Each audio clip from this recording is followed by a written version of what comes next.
So, welcome to the Moody Museum Taylor Talks event. I am Terry Pierce. I'm a board member of the Moody Museum, and I'm also the vicar at St. James Episcopal Church, and I am your MC tonight. So I want to tell you a couple of important things. One of them is that there's water in the refrigerator. If you get thirsty, you can get a drink of water. There are restrooms. If you walk right through here, there's restrooms back in the corner. And then the most important thing, the installation of the Dan Moody statue will happen in June. And we still, yes, that's a really big deal. And there have been many, many people who have contributed to make that possible. The base of the statue is made of inscribed bricks. And a brick costs $75. And if you would like to purchase a brick, you can do that tonight. And so find Susan or another board member if you're interested in purchasing a brick. Those bricks will be at the base, and they will also help to provide funds for the installation.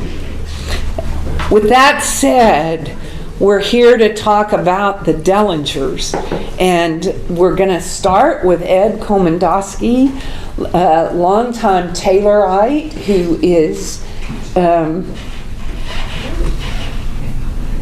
often at the Moody Museum because Susan is the chair of the board. And welcome, Ed. I look forward to hearing what you have to tell us.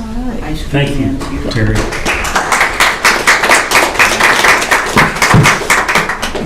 Couple of things. Number one, I'm really not going to talk about Mr. Dellinger or whatever. I'm going to touch briefly on law enforcement, but not directly on Mr. Dellinger or anyone associated directly with him.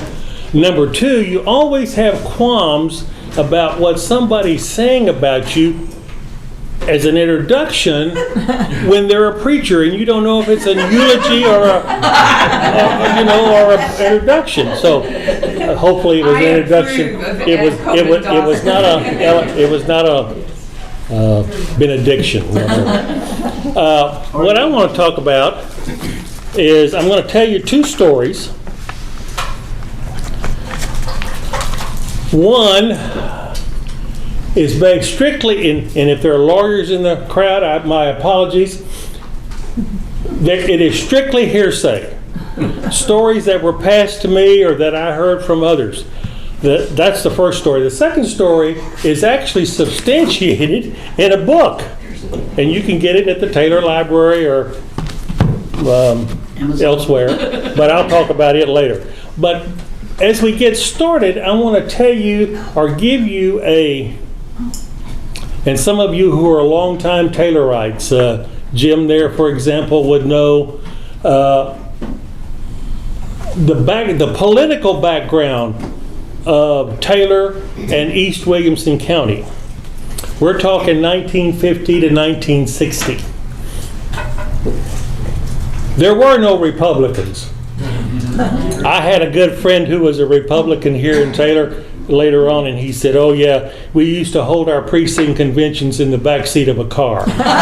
There were only 3 of them. Oh, wow. You were a Democrat, and that's it. But you were 2 kinds of Democrats. You were the conservative Democrats of Lyndon Johnson, or the liberal Democrats of Ralph Yarborough. And they hated each other as much as anybody could in the political arena, and that's just the way it was. But Taylor, in the 50s and into the early 60s, was still the largest town in Williamson County. East Williamson County, we had 2 county commissioners, one from Granger and one from Taylor. We had a district judge from Taylor. We had a county sheriff from Granger. I mean, we had political power. So here's my first story to illustrate that power. The Taylor Country Club, which was established in 1923 and much to my dismay has now kind of gone out of business, but it was one of the oldest country clubs in Taylor. And the cotton buyers, the bankers, the well-known merchants and what all, they would go out there, had a nice swimming pool, dining room, golf course at that time. But they also, as a friend of mine who's still living, and some of these names are going to remain anonymous because some of them are still living. As he once said, everything that was shady or salacious or whatever happened south of the tracks. That's just the way it was. And the country club, as you know, is way south out there.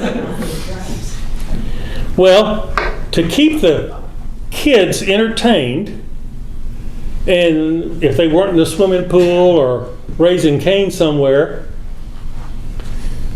some of the older adults, while they were having an adult beverage, wanted to keep those kids occupied. They thought, what can we do? They didn't have PlayStations and Nintendos and all that stuff back in those days. But you know what they did have? Slot machines. They had slot machines, and they only took nickels and pennies. And it was just a no-brainer. You go to the country club, I got 2 kids, here's each of you a roll of pennies, go entertain yourself while I do the same. So, they were there, and nobody had ever said anything, and then somebody, we don't know who for sure, and I'll let your imagination run there, somebody got mad and said, that's not the thing to do. You can't have gambling where you're selling alcohol and have kids and all that kind of stuff. So they filed a complaint with the county attorney.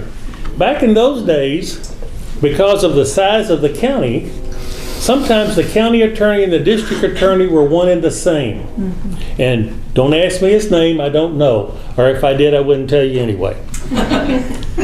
But this person filed a complaint about gambling at the Taylor Country Club. And by gosh, those are kids involved, and liquor is in there, you know. So the district attorney, let's call him the district attorney, he calls up the sheriff. Says, Sheriff, I've got this complaint, and in all good conscience, we need to do something about it. So why don't you go over to Taylor and see what all that's about, and just let me know. Sheriff said, okay, Mr. DA, I'll do that. So when he hangs the phone up, he thinks about it for a minute. He also knows that this coming year is an election year. And guess what? Just so happens that the president of that year of the Taylor Country Club was also the chairman of the county Democratic Party. And you had to file with the Democratic Party to run for election. So the sheriff said, I'll just check with him and see. So he picks up the phone and says, Mac, he tells him the story about he's got to come over and check out those slot machines and what all. Mac says, well, when you going to be here? And he said, how about tomorrow at 2? Okay, I'll meet you there. Sheriff gets there. Mr. Mack is there. No slot machines. No slot machines to be found. They were all gone. And I know this is partially true because when I served on the city council here through most of the 90s, the city manager called me up one day and he said, Ed, what do you know about slot machines that used to be at the country club? And I said, I don't know a thing about it. Why do you ask? And he said, because we found one. And I said, oh? He said, yeah, we were cleaning out this old barn that city has all kinds of junk stored in, and there it was. And I said, well, what are you going to do with it? And he said, well, it's not ours. And I said, I don't know whether we should claim it or not, speaking for the country club. And he said, well, do what you want with it. I said, I tell you what, we put it on display out there for a little while, but not long. And it ended up in my garage for a couple of years. It couldn't work. It was not operable anymore. But it still had coins in it. But I couldn't get them out. I tried. I'd shake the hell out of it, and every once in a while an Indian head nickel or something might fall out. But that was it. So, no slot machines. The sheriff goes back to Georgetown, tells the DA, I'm sorry, but you must have been mistaken. There's nothing to that story. Okay, let's move on down the road a little bit for another couple of years.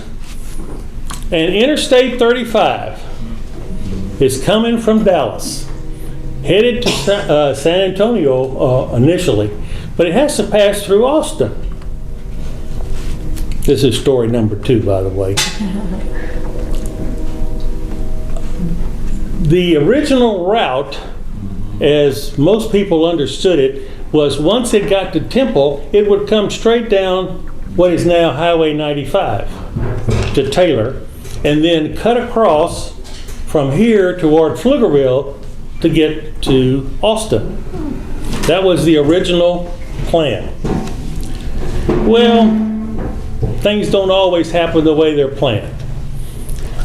A couple of things come to mind. Number one was Taylor was still the economic hub for Williamson County because of King Cotton. Believe it or not, it was still pretty good. Agriculture was the basis for economic growth and development over here. Then the railroad, of course. And so the idea of paving over a couple miles wide of some of this, as they call it, the, what do they call that land? The sticky black. The sticky black land. Paving over some of that and ruining the agricultural development and sources of income for Williamson County just drove people mad that were on this side. So there were a lot of people involved, starting with the Farm Bureau, bankers all the way from Bartlett to Granger to Taylor. Those bankers were very influential in their communities because their banks made lots of loans to farmers. I know that because my dad was one of them at one time. And we were real lucky if you could go to the bank in December or January and get a loan, and you're going to have to be able to plant your cotton and do the fertilizer, and there wasn't much fertilizer done back in those days. But you do all that, and if you were real lucky, you could sell that bale of cotton for $150. And if you had enough of them, you could pay the banker back. And he depended on that. So there was an important agricultural business decision that bankers were making at that time. So did they want to see all that sticky black soil paved over? Oh no, they didn't want that at all. So a organization cropped up, ad hoc organization, that said, let's find another route for that highway. Why don't we push it way over to the west? Because everybody knows that old rocky soil over there where there's nothing but a bunch of scrub oak, it isn't worth anything. So that was the plan. Move it to the west. Keep the farming and the agricultural economy in this part of the county alive. So they did. At least they started the lobby.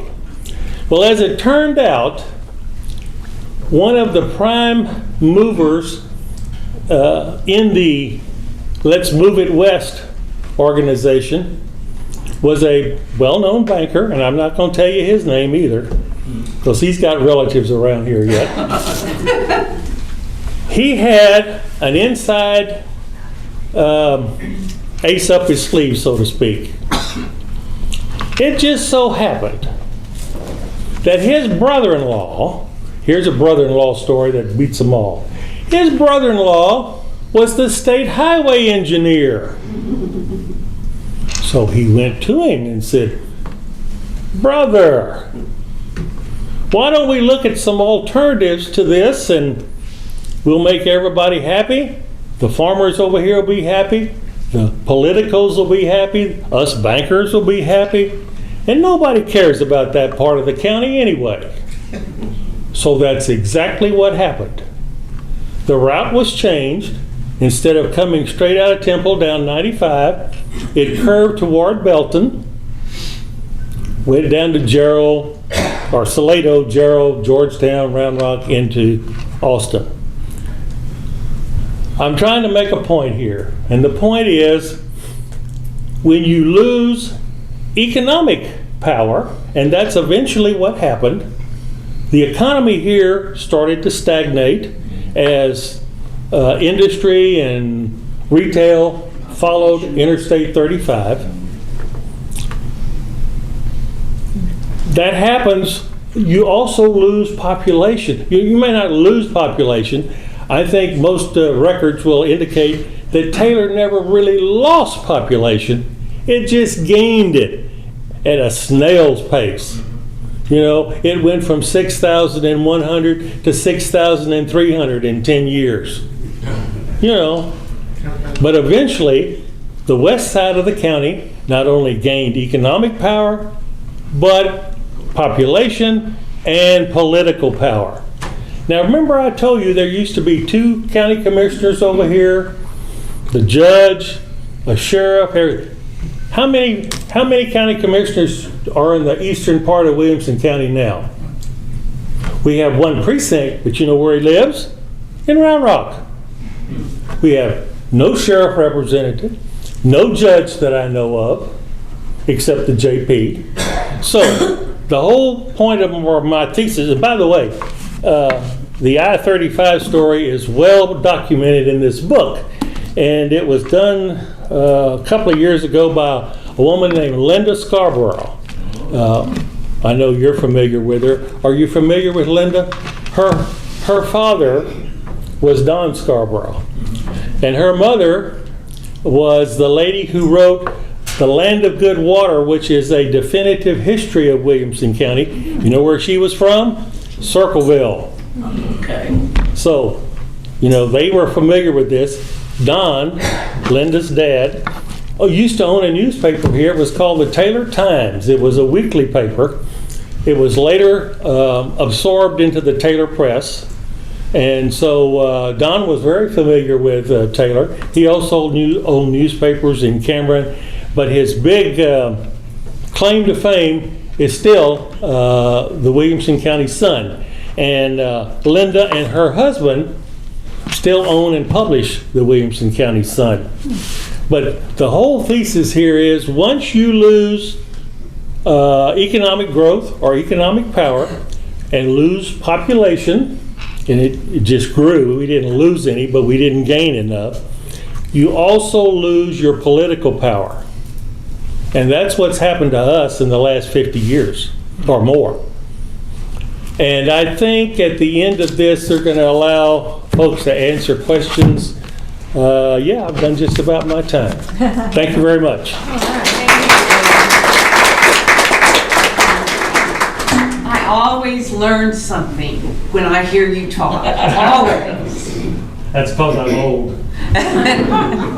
Not all that much older We than don't me. use the old word. And we don't use the old word. Experience. So, Chief Branson, you are going to talk about Chief Dellinger. And I think you are well enough known here that you need no introduction.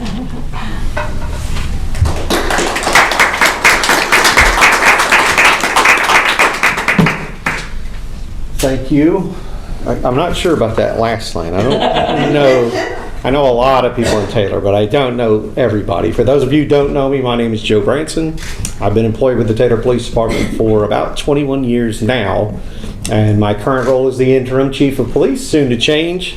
As many of you know, we hired Joe Chacon, and he will start maybe on the 30th, maybe the week after, we'll see. I just had a lunch with Chief Chacon yesterday. I think he's a wonderful man. I think it was a great hire. So he's got my full support, and I'm excited about some of the ideas that he has for our police department going forward. But today's not about Chief Chacon or me. I'm here to talk to you today about Jim Dellinger. He's become somewhat of a hero of mine as I've researched him and gotten to know him through books and through word of mouth, and some of the folks in Taylor who interviewed him in high school, like Mr. Aanstoos did, and you'll hear from him shortly. A neat deal. So just a little about the chief. He was on the initial police staff here in Taylor in 1916. The police department was founded. We are 110 years old.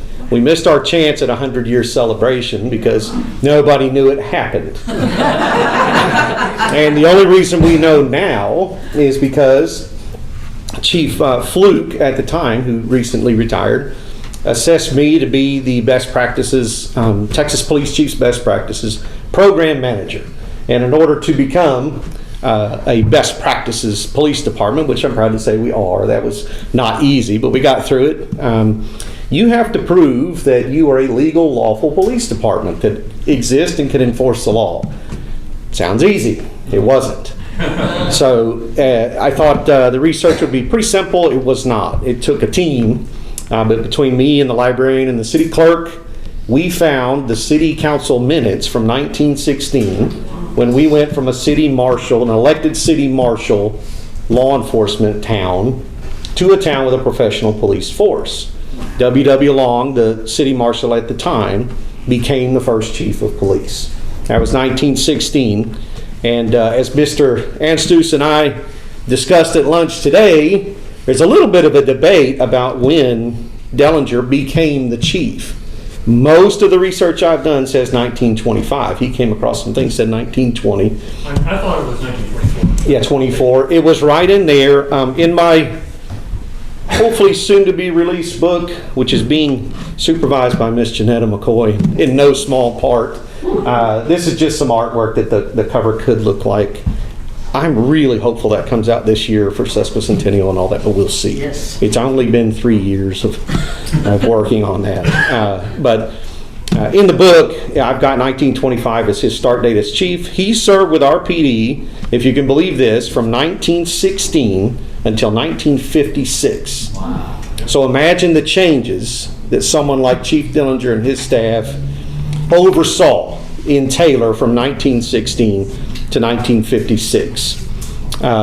So from 1911 to about 1940, he was also the fire chief.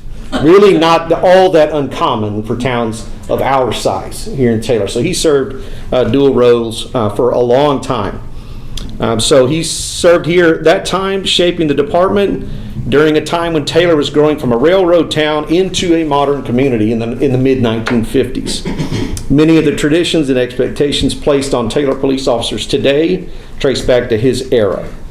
And to understand the man, we have to go back to the late 1800s. He was born in Ava, Illinois in 1879. He moved to Texas as a young man during a time when Central Texas towns were still developing. And Taylor in the 1900s was busy, rough around the edges, and rapidly growing. In 1916, he stepped into a role that would define much of Taylor's early law enforcement history. Let's see, he became chief in 25. His tenure covered enormous change. Imagine living in Taylor and being the chief during World War I, Prohibition, the Great Depression, World War II, and the Cold War.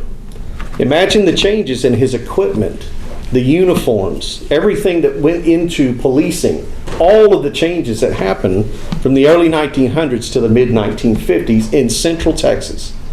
It's a well-known battle that Governor Moody, we're in his home tonight, battled the KKK. Chief Dellinger was certainly involved in that, in the prosecution, which was historic in this area. But few people in Taylor will ever experience as much change in one job as Chief Dellinger. Policing in the 1900s, very different from today. No radios, no computers, and I guess I've been there a little while because I look at our younger officers who they just can't work that car today because the computer's down. And I don't, we didn't have those when I started, so I don't understand why you can't enforce the law without a computer, but they tell me you can't. So we get the computers fixed just as quick as we can. Limited patrol vehicles early on. Most communication was done by telephone, word of mouth, or walking a beat. That was a lot of it. He enforced early prohibition laws in the 1920s, handling fights, thefts, railroad-related crime, as you can imagine. Keeping order during the large cotton harvest seasons was a big deal. Managing crowds during community events. And in many ways, the police chief in a town like Taylor was one of the most recognizable public figures in the community. That's still the case. But Chief Dellinger took that kind of to another level. He's good friends with LBJ, good friends with a lot of very famous people, and I think Mr. Aanstoos is going to touch on that. And I think Janetta may be going to touch on married to Grace Boyle, Murphy Dellinger, the daughter of Dan Murphy, of Murphy Park fame, and a lot of other things. So interesting anecdote that you can share, Janetta, on that. According to accounts, and I learned this from Janetta, Chief Dellinger had a very particular routine, and I think she's touched on this too. His wife couldn't have been too crazy about all this. He would come home at midday, he would wash up, he would change shirts before lunch every day. And Mrs. Dellinger had to love that, and do the same thing again in the evening. So keeping her busy, keeping the chief very sharp and good looking for all his public events. Public appearances and professionalism were extremely important for a police chief, and Chief Dellinger was certainly no exception to that. He was a professional all the way. The Dellinger family became well known in Taylor society, and it was a major railroad hub at the time here, a large cotton economy. It had a bustling downtown with theaters, saloons, and hotels. In fact, there was a time when Taylor, if you can call it boasting, had more bars per capita than just about anybody in this entire region. So Taylor has always been a bit of a drinking town. Railroad town was always a lively place, and the chief of police had to keep the peace among a constantly changing population, and some things never change, do they? Taylor is a changing population now, isn't it? So some of that still continues. Why does he still matter today? Serving roughly 40 years at the TPD, 31 years as the chief, he oversaw and witnessed the professionalization of policing. What that means is, when you got hired in 1916, let's just say there wasn't a lot of professional training involved. Here's your gun, here's your badge, go enforce the law. It's a little different now. In order to hire a police recruit now, between the day that we hire them and the day they're on their own in a patrol car, you're looking at about a year. That's if they get accepted into the academy, if they make it through the academy, they get into the FTO program. If they get out of that FTO program, then we'll trust you to be on your car by yourself, at least until you mess up. So a lot different than in 1916, certainly. He helped transition from a small town marshal style law enforcement to a more structured police department. And when he began, policing was still informal in many ways. By the time he retired, law enforcement across Texas was becoming more professionalized. And he bridged the gap between the old frontier style of law enforcement and the modern Taylor Police Department that you see today. So bringing it back to Taylor here, he served through wars, economic hardship, tremendous social change. More importantly, he served the people of this community for decades. When we talk about the history of the Taylor Police Department, his name is impossible to leave out. And tonight, remembering him here in Taylor keeps that history alive. Thank you.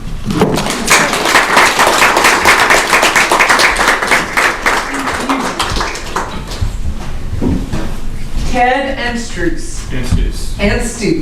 I knew I would get it wrong. Ted moved here when he was 3 years old, and he's going to tell us for one thing, about his high school interview with Chief Dellinger. Okay, thank you. All right. Thanks, everybody. And thank you, Susan, for inviting me. Where did Susan go? Hi, Susan. And so my family was here for a family reunion in December. We stayed at the Talbot Commons, and we came here for a private tour that Susan and Ed gave us on I think it was on a Saturday. Maybe it was Friday. But anyway, so during that tour, I told her about my story about Jim Dellinger, and she said, "Oh, you must come and give a talk." And I said, "Well, I talk all the time, so what's the deal?" So anyway, so that developed into a series of emails, and she gave me more information, and I kind of bought into the idea. So here I am. So I'm Ted Aanstoos, and in 1968, I was a senior at Taylor High School and a committed nerd. And so these days, I'm a septuagenarian, but still a committed nerd.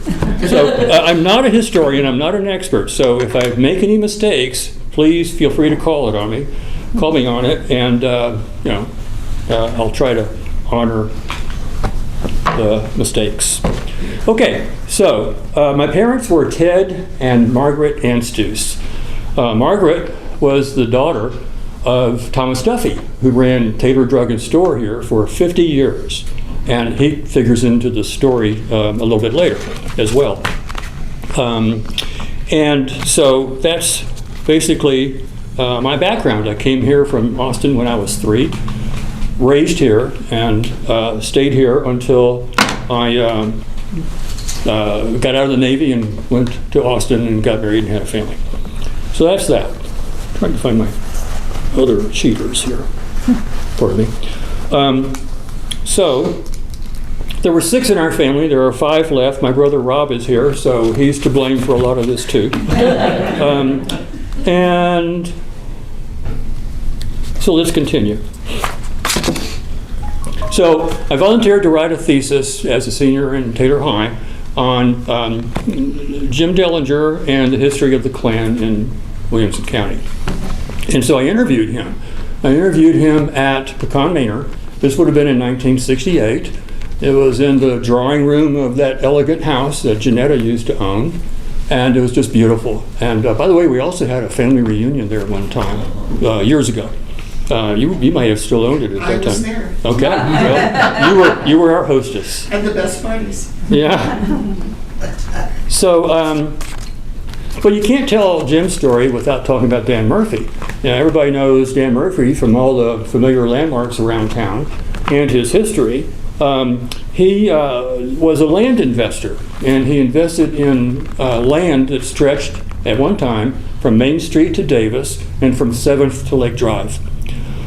He eventually donated 600 acres of that land, which was where the original Pecan Manor was, to be built for the new Texas High School, Taylor High School, which was built in 1923.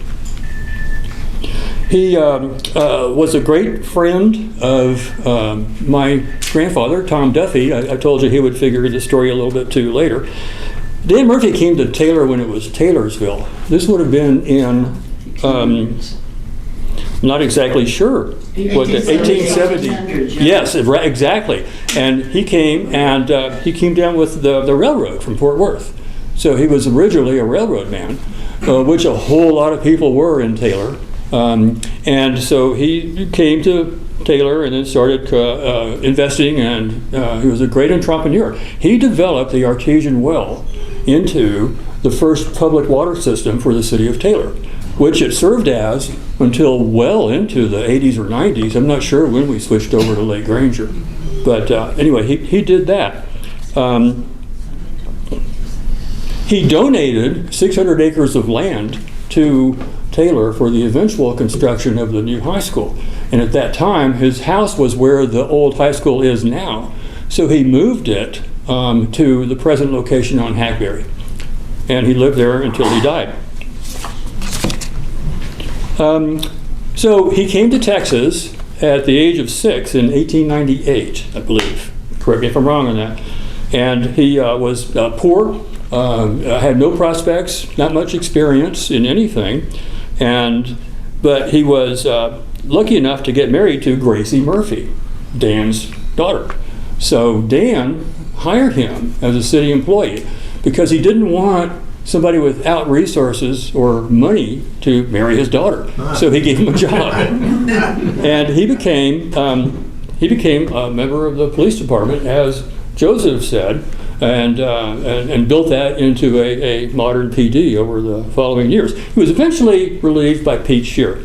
That's worth another whole talk right there. Again, he and Tom Duffy, my grandfather, were big pals, and if we have time, I'll tell you a funny anecdote about that. So he was hired in 1920, served for 36 years, and eventually became colleagues with Dan Moody. Dan Moody, of course, was not just the city attorney, but also the county attorney. And he was in Taylor practicing law when, in 1924, well, first of all, let me back and give a little bit of prelude to the history of the Klan during that time. So the Klan was organized in 1868 as an after effect of the Civil War. And their basic job and function in that time was to protest and demonstrate against Republicans who were carpetbaggers during Reconstruction. And they just mainly did pranks and silly things, and they weren't really that much of a factor. But when Birth of a Nation came out in 1905, that generated a resurgence in Klan membership all over the country. Eventually in the country, there were 2 million by the early 1920s. And in Texas, their numbers grew from 10,000 to over 150,000 by 1922. Wow. So a big, big organization. In 1923, a gentleman, a white man, who was, I don't know what his occupation was, but his name was Ferguson. He was driving a car, and in the back seat were 2 or 3 African Americans. He was giving them a ride somewhere. 4 Klansmen stopped the car, pulled him out, sent the rest of the people walking away, and beat him severely, pistol whipped him, chained him to a tree, tarred and feathered him, and left him for dead. But he didn't die. He actually escaped and got into some law enforcement somewhere, probably Jim, I don't know, and reported what was happening, although this happened in Georgetown. So that was Jim Ferguson, or Mr. Ferguson. I don't know his first name, do you? Anyway, it escapes me. The trial began on May 7th, 1923, and if you're ever in Georgetown, go to the courthouse. The original courtroom is restored to that period. It's beautiful. You've been there. I've only seen the pictures, but I've seen the play done. Oh, really? Oh, I would love to see that. Awesome. I would love to see that. I said we're found guilty, and it wasn't just Dan Moody pulling the strings. He had help from some responsible citizens who came into play, including, among others, the Grand Cyclops of the Klan in Texas. He turned witness for the state. And I think that was because at that time, the Grand Cyclopses, the Klan in general on a national level, was trying to rebuild their reputation as more or less not beneficial, but harmless. And so this became sort of a turning point against violence in the Klan. So they were convicted, and that obviously was national, not just Taylor, not just Texas, but headlines everywhere. J. Edgar Hoover sent Dan and Jim congratulatory telegrams, I guess. Plus, he was also great friends, as Joseph said, with Lyndon. So in 1968, I arranged my interview with him and went to his house, met him in the drawing room on the first floor, and he was a gracious, soft-spoken, well-mannered, smart guy. He was with it. There was no sign of, animosity or bitterness or forgetfulness or anything like that. He was just humble. And that's why. So then he started talking about the Klan and that whole episode with the Ferguson beating, etc. And he said that he sort of demurred as far as taking place in any part with the investigation, but he was the chief police of Taylor at the time. So you know that he must have had a role there, and I think that his role was greatly magnified from what he made it out to be, and from what some articles I've read suggested. I mean, he didn't aggrandize himself. He didn't advertise himself. He was, like I said, a very humble guy. And this is one story he told me that I'll never forget. In 1923, what I still call the old Taylor High School, which is where I graduated from on 7th Street, was built. And a year or two later, I'm not sure how long, but not too long after that, the Klan burned a cross in front of the Taylor High School. And nobody knows why. Jim didn't know why. You know, it was just there. And I suspect that maybe it was in protest to the Murphy-Dillinger grouping that prosecuted the Klan and ran them out of Texas, in effect. I don't know that for sure, and I couldn't find any newspaper articles about it to expound on that. So he told me that story, and he also told me, and this is a little sensitive, that the Klan, at least in Williamson County, was led by a preacher in Georgetown, Texas. And he told me the church, but I won't repeat it here because it doesn't serve any purpose. I mean, it's still a sensitive thing. And but it just goes to show that how well planted the Klan was in Texas, and thereby making it even more significant that Moody was able to drive them out of Texas. So there I was as an 18-year-old high school nerd, and I didn't realize it at the time, but I had sort of a epiphany later in life, and still do, that I was actually able to talk with a living piece of Taylor history, and it was a memorable event for me. So I have my references. I gave Joseph some of them, but in addition to those books, I want to thank Janetta. Thank you, Janetta. Her articles gave me a whole lot of information that was to be filled in. And my cousin, David Honeycutt, who is a lawyer in Houston, and he knows everything about Taylor. And because his grandfather was also mine, Thomas Duffy of Taylor Drugstore. Now, let me tell you, if I can, briefly about Thomas Duffy and Pete Shearer. Thomas Duffy and Jim Dellinger. This was Prohibition. And so my grandfather ran the Taylor Drug and Liquor Store for 50 years, including during Prohibition. So his business fell off during Prohibition. And Joseph, you mentioned that one of Jim Dellinger's main functions during that time was to enforce Prohibition. He didn't always do that. So this is what happened, and I know this from several sources. Thomas, my grandfather, would meet up with Jim Dellinger. Jim would escort him to the city limits. Thomas went on to Houston, loaded his car up with illegal booze, drove back to Taylor, met Jim at the city limits, and they drove to the alley behind his drugstore after dark, and he passed out all the bottles to all the people that ordered them and collected their money. So that was Prohibition in Taylor, Jim Dellinger style. Right, exactly. So that's all I have. Thank you. That's my time. Thank you. Great introduction, by the way. Thank you. Thanks. So we have one more speaker, Janetta McCoy, who was the owner of Pecan Manor, and she will share stories with us. And then after Janetta speaks, we will have time for questions for all four of our speakers tonight. Those are good questions. I have I'm going to tell you several. it's the truth. It's the God's honest truth. No explanation. Yes, indeed. Yes, the Aanstoos had a family reunion at Pecan Manor. The Dellingers have been at Pecan Manor. Most of you have been there at some point in time. It was a great place to be. I learned a lot.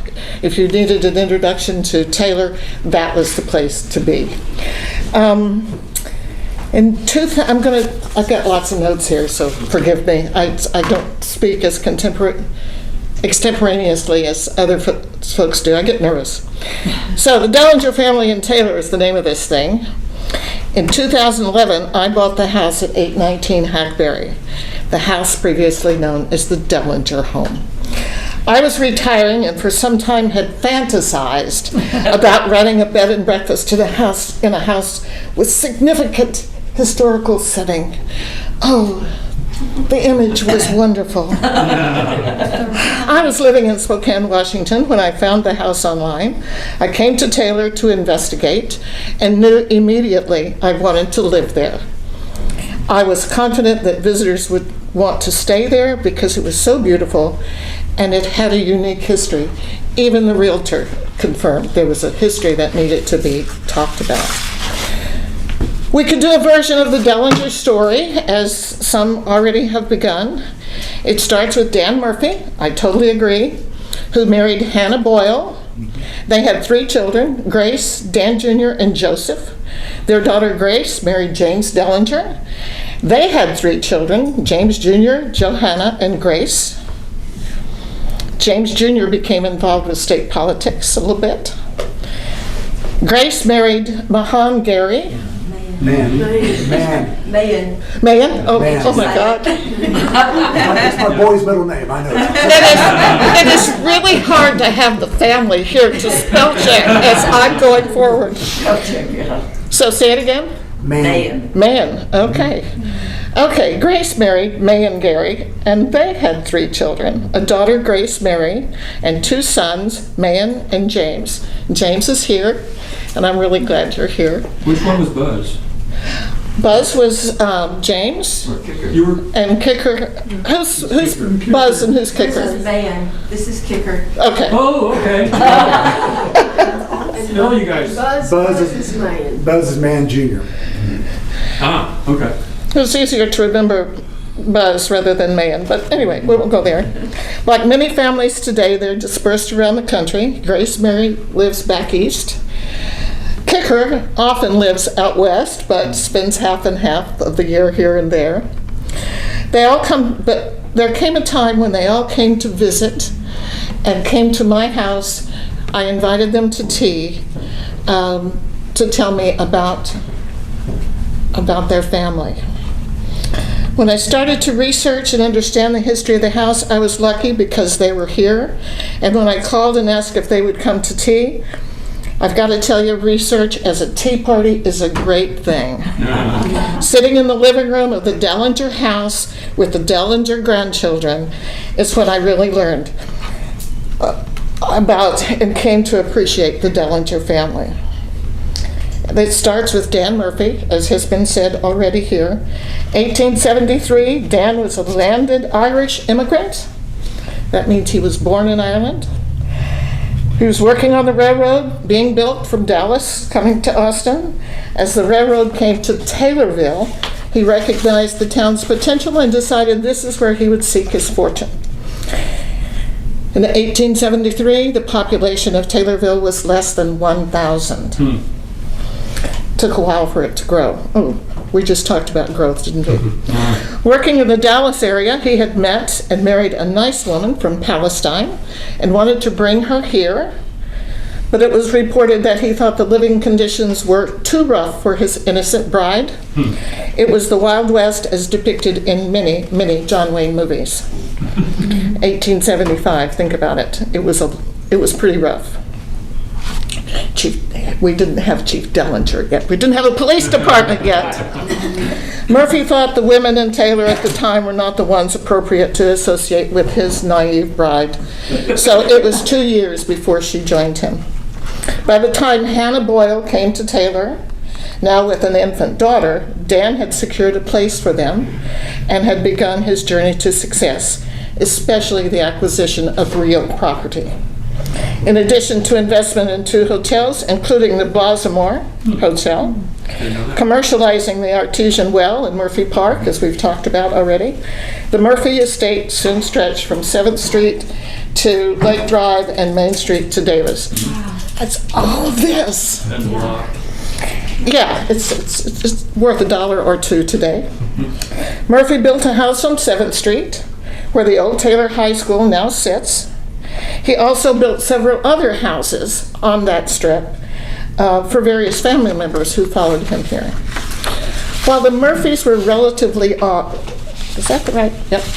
While the Murphys were relatively well off, life in Taylor in 1870, 1880 was hard. There were very, very few conveniences. No running water, no electricity, no transportation, no paved streets. That hasn't changed much, has it? No HEB. No HEB. Oh my God, what would I do without HEB? With no electricity, that means there was no washing machine, no refrigerator, no air conditioning. It was not easy to be here. Water was purchased and hauled to homes in large barrels from the river. Seeing a business opportunity, as he was good at, Murphy and his cousin George Burkett commercialized the artesian well, as we've already acknowledged, on the property now known as Murphy Park. No electricity means that houses were mostly lit by gas or candles. That was a gas light. Really? No refrigeration of food or air conditioning, and in the winter the homes would be heated with fireplaces or wood-burning stoves. That's not so long ago. I had a wood-burning stove when I was a kid too, but that was Oklahoma and things were really backward up there. No grocery store meant that people had to grow and preserve their own food. Gardening was much more than a hobby. I would have starved to death. Gardening problems included the fact that Taylor was a popular train hub, as we all know, that received cattle drives, shipping cattle north. You've seen those in movies like Lonesome Dove, you know, all those heroic cowboys with the horses and the cattle.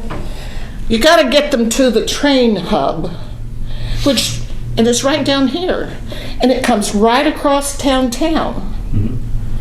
And Mrs. Murphy wrote about seeing a cloud of dust on the horizon and being upset because it meant that the cattle drive was on its way to the rail yard and the cattle would once again trample her vegetable garden. That's a problem if you can't go to HEB later on. No highways meant it was dirt roads everywhere. Dusty in the summer and very muddy after a rain. Can you imagine? No paved streets. Just saying, life could be hard. In good weather, it took 2 days with 2 horses and a wagon to make the trip to or from Austin. Wow. I can get to South Austin in 45 minutes now. I-35 is a great asset, just saying. No, A trip- 130 is. A trip almost anywhere would be arduous and likely be planned for staying a while. If it takes 2 days to get to Austin, you're not going to turn around and come back in the afternoon. To accommodate such travel, people traveled with more than a single change of clothes, perhaps requiring a trunk for travel. Pecan Manor had a particularly large closet, which I learned was a trunk room. Who has a trunk room in their house? Grace Berry pointed that out to me when they came for the tea. There were no backpacks to be used in those days. Those saddlebags on the horses, those cowboys, they smelled really bad. Anyway, that's another story. As he became financially successful about 1890, Dan Murphy tore down his first house and built a new larger one in the same address on 7th Street. He engaged local architect Henry Struve. Taylor had its own architect. Oh my God. Struve relied heavily on the inspiration from the Greek Revival style. If you haven't seen the house, if you don't know the house, I have this wonderful picture here Now take a good look at this house.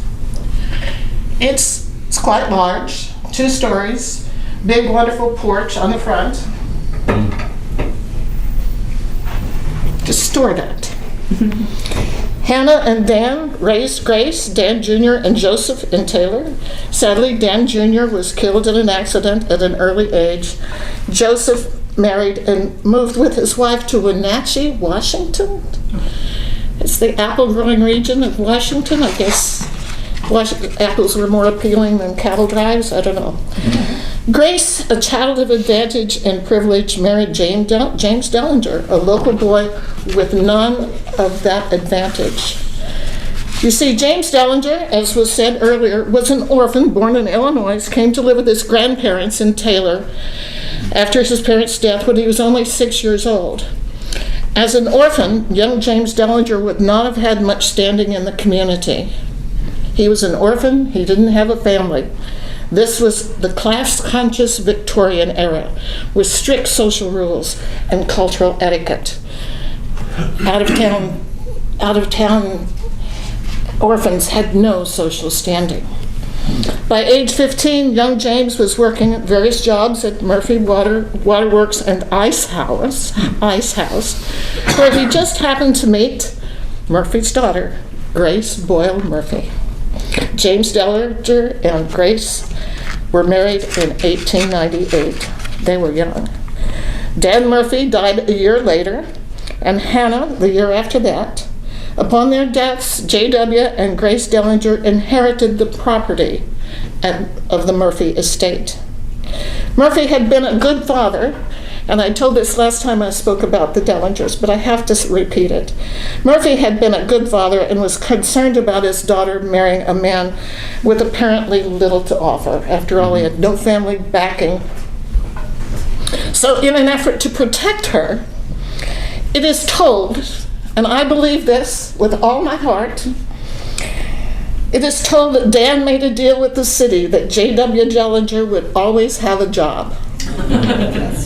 I don't know how you make that deal or with whom you make that How deal. long it could last. Yeah, exactly. But I didn't make that up. I'm not sure if it's true.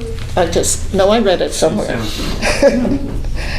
But Murphy really should not have worried. In his early years, Dellinger had tried a number of jobs, but he found his true calling when he joined the Taylor Police Department in 1916. Oh, that's not me. Commander Branson already told you a lot about Dellinger's time as a policeman and eventually chief of police for Taylor, the job he held for 40 years. I've never done anything for 40 years. I've never done anything for 10 years, you know? Grace Murphy Dellinger became an iconic social leader in Taylor, taking the role very seriously. Not only did she teach English in the Taylor High School, she also taught elocution and social graces to young high school girls, preparing them to attend local high school dances. I found no evidence that boys were given a comparable instruction. Yeah. Anyway, remembering my own. The Dellingers were a prominent family with activities were regularly recorded in the local Taylor Press. Because the Taylor Press was published twice a day. What? Twice a day. They had lots of space for items that might not be noticed in today's newspaper. For instance, there was a brief article in the Society column one year that seeing Mrs. Dellinger had put her Christmas wreath up was a sure sign of the coming season. That was news. When little Jimmy Dellinger was hospitalized with appendicitis, there was a daily report on his progress for some time even after his return home. An ad I found from the 1920s in the Taylor Press read, 100 hackberry trees, free to anyone who will dig them up. Contact J.W. Dellinger. So life was different in those days. And you know how much we revere hackberry trees. You understand why he was giving them away. So significantly, in 1924, the city decided to build their first high school and wanted it built in the geographic center of Taylor And that just happened to be the precise location of the second home that Murphy had just completed, built on 7th Street, and then inherited by the Dellingers. The city wanted the property, but not the house. They wanted to build a school. So the Taylor Press told its readers in 2-inch high letters that Dellinger was going to get $24,000 for this property, for 6 acres. $24,000 in 1924 equals $450,000 in 2026. That's just the 6 acres, it's not the house. So what do you do with the house? They wanted to build a school there. Once the Dellingers sold the property, they decided to move the house. They could have torn it down, but it's a beautiful house. But let's do something with it. Because it was built on pier and beam, it is said that Dellinger put logs under his house and literally rolled it 1 block to its current location across the street. I found no photographs of that effort. Sad they didn't have video in those days. That house now sits at 819 Hackberry Street, directly across from the old Taylor Gymnasium, high school gymnasium. That school was built to last. The school was built. It was built to last and continues to serve the community well as its first high school for more than 75 years. What year did you graduate? 68. 68. 1924 to 68 is 40-some years. So it was about 75 years, I think. In 2018, the school district sold a long-neglected building for almost $600,000. Today, Old Taylor High has been repurposed and holds a variety of popular restaurants and shops and feels like living history. Joe Burgess helped us figure out what to do with that old high school. At some point they said, we should tear it down. It's a good building, it's good bones, we should do something with it. If you haven't gone for a beer over there or gone to dinner at 1922, you've missed something wonderful. It is nice. So the Dellinger family. For an orphan boy with few prospects, James Dellinger did well for his family. That hardworking teen, married and raised successful children. J.W. was a leader in his community and chief of police for almost 40 years. He was honored nationally by others in his field, including J. Edgar Hoover on more than one occasion. By 1937, Chief Dellinger had become a frequent guest at the Johnson Ranch in Johnson City. It was well known that Chief Dellinger and Lyndon Baines Johnson were friends and enjoyed the hunting at the Johnson City Ranch. When LBJ was elected to the U.S. Congress, he made a point to visit with J.W. anytime he was in the area. And we know this because wherever the president goes, you've got to have a record of it. So he was visiting with his buddy, J.W. Mrs. Dellinger passed away in 1952. Mr. Dellinger lived at 819 Hackberry until his death in 1969. He's not my family, why do I do that? Several other families enjoyed the house between 1969 and when I bought it in 2011 to make a bed and breakfast. I named it Pecan Manor in honor of the giant pecan trees that I assumed Mr. Dellinger had planted when he moved the house across the street. If you haven't noticed those trees, they are magnificent. The citizens of Taylor value the Dellinger name and have honored it in numerous ways. There are streets named Dellinger and Murphy and Burkett. The park at Davis and Lake Drive was, when the park at Davis and Lake Drive was designated, the city hosted a naming contest, and Murphy Park was the hands-down favorite. When I hosted breakfast guests at Pecan Manor, like the Aanstoos, invariably they would ask about the history of the place, and I was fortunate to have an interesting story to tell them.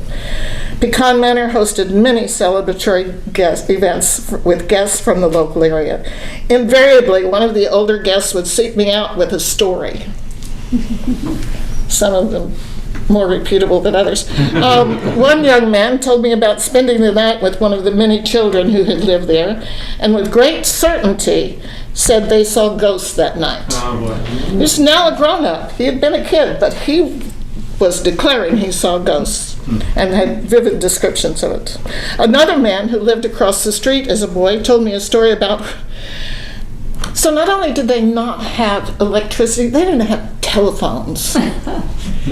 So this man was telling me about when Taylor got telephones, he and his tech-savvy friends called the police department to tell Dellinger that his house was on fire. The chief visited with the boy who lived across the street later on that day and explained potential punishment for making a false alarm. 70 years later, that was the story he felt important to tell me. So evidently, Dellinger was kind to the kid, but said, don't you ever do that again. The Dellingers were significant players in our town at many levels. I'm not lucky enough to have met anyone named Boyle or Murphy or Dellinger. But the Gary grandchildren and great-grandchildren came to tea one lovely winter morning, and I thank them for filling in the most interesting holes that no written document could possibly have provided. Thank you very much.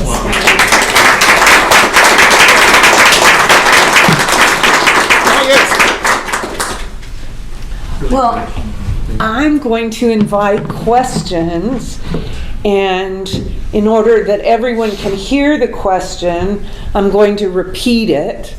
And if you have a question, if you would tell me who you would like to direct the question to.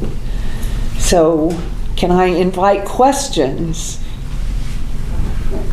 Yes. Branson. Yes. Officer Branson, whatever. Chief. Chief. In early days of law enforcement, I read stories about some of the outlaws that ended up being in the law enforcement. Oh, yeah, it's pretty common, really. Yes. Well, did Wyatt Earp being one of them. Did we have any interesting characters like that we were There's a aware couple of? of guys on the force right now. Okay, Not that many I don't know. let me repeat the question. The question is, have we ever in Taylor had notorious outlaws who became members of law enforcement? I don't think so. There's a picture of me in '92 with a police car, and I'm in high school. Being a little silly, I got in a wreck, and I have that framed in my office now. But no, I know no outlaws becoming a lawman in Taylor that I know of. Gotcha. Though he did say he had suspicions about some of our current officers. We have to keep an eye on them. Yes. Other questions? If I could just say one thing that I neglected to say that I meant to. From 1916 to now, we've had 7 chiefs of police. That's it. I think that's a point I intended to make and I neglected to make. So our next chief, who'll start soon, will only be the 8th. Wow. Yeah, so very, very unusual for the long term. In more than 100 years. Yes. Yeah. Yes. So Ed, when did the interstate, when was it built? Between the 50s, it originally started out, let me add this to it. And Yes, I should have said this earlier. I mentioned about how the Democratic Party was the predominant party in Williamson County, very few Republicans. Texas didn't turn or start turning Republican until about 52. And that's when Governor Alan Shivers endorsed Dwight Eisenhower for president. He endorsed Eisenhower because Eisenhower was born in Texas. He never claimed Texas very much, but he was actually born here in Texas. So that was kind of the genesis for Republicanism, if you will, the grand old party to start reviving itself here in Texas. And of course, Eisenhower was responsible for the interstate highway. Yes, that was that's why it's called the Eisenhower Interstate Highway System. And it was actually a defense project. Yes, Exactly. Eisenhower saw that what the Germans had done with the Autobahns in Germany, and how it had rapidly allowed them to move military forces. And Eisenhower thought, we need to do that. And so that's how it got started. But the highway itself, through our area, was in the late 50s into the early 60s. Okay. Still being worked on. Still being worked But on. Still being built. I will tell you one story about my brief encounter with Jimmy Dellinger, the son, Chief Dellinger's son. He was, and correct me if I'm wrong, among the family, he was a very prominent highway builder. That was part of what he did. Yes. And again, his connection with the Lyndon Johnson family was well known. And when Jimmy died, and I don't have the date, it must have been in the mid-70s, I think, because I was editing the newspaper here. And I was in Taylor from about 70 to 75 as the editor, somewhere in those area time frame. And I got wind that the police were blocking off that street in front of the funeral home. The Condor was the only funeral home at that time. And the police were blocking it off. So I had a friend there, and I called, and they said, "Oh, that's because LBJ's coming to the funeral." And I thought, "Oh, I got to cover this." So I took the camera. We only had one camera. I took the camera, and I went up to the funeral home. It was only a couple of blocks away. I walked over there, went around the side, hid in the bushes. The insurance office was kind of in a side office. Jeff probably remembers that. And I hid there, and sure enough, the police had blocked off the street, Talbot Street. And here comes this big old white Lincoln, and Lyndon Johnson gets out of it and walks up the sidewalk all by himself, nobody with him. And I snapped a picture, and it was on the front page that day. That's cool. So the scary thing is, they didn't see you No. hiding in the bushes. And there was no Secret Service that I saw. Different times. Different times. Question. Janetta, which closet held the trunks in that house? Okay, so here's the question. Which closets at Pecan Manor had the trunks? The big one. So upstairs, there's one bedroom that's larger than all the others and has its own private bathroom. And in that bathroom is a closet. And it's, I mean, it's not gigantic, but it's big enough to hold 3 or 4 trunks, as you might have traveled with in those days. Definitely, yeah. You would have had probably 2 side by side and 2 on top once Okay. again. But we just obviously just used it as a closet. But a trunk room, I mean, Yeah, who knew? that's a unique. Yeah. Kevin, the luggage room. I think somebody over here. Other questions? Well, I don't know that I've sold a brick yet, so we may just have to stay until I sell a brick. Twist arms. Twist arms. I'll buy a brick. All right. Thank you. I, on behalf of the Moody Museum, I want to thank all of you for this fabulous presentation tonight. And I want to thank all of you for coming and supporting the Moody, and remind you that this is a wonderful place on weekends to bring family and friends to. We have a docent now, and we have tours, and we also have events about every other month. Teas, Valentine's Day galas. So there are many ways. If you follow the Moody Museum on Facebook or online, there are many ways that you can participate and interact with the museum. And again, thank you for coming tonight.